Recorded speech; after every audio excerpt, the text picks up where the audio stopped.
lakini kwa kuwa ipo nguvu inayotenda kazi ndani yako, unasema kwa niaba ya ufalme wa Mungu. Amen. Kwenye ile ofisi, kwenye ile kazi ama ile biashara, katika ulimwengu wa roho unaanza kupangua zile kazi za adui, zile mamlaka za giza. Bwana Yesu asifiwe.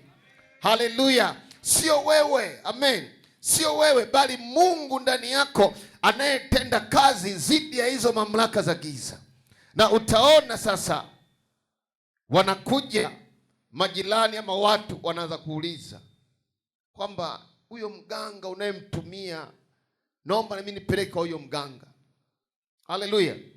Wanapojaribu kuangalia, wanaona kwamba una uwezo mkubwa kuliko walionao wao. Bwana asifiwe. Na huo uwezo sasa ni ile nguvu inayotenda kazi ndani yako. Bwana asifiwe sana. Wanapokuangalia wanaona kuna nguvu ya ziada ambayo si kama ya kwao. Ndio maana wanakutaka, amen, uwapeleke kwa mganga wako, na huna mganga mwingine. Wewe utawaelekeza kwenye chanzo cha nguvu zako, kwamba ni nani? Ni Yesu Kristo. Nipo jinsi nilivyo kwa sababu ya nani? Ya Yesu. Haleluya.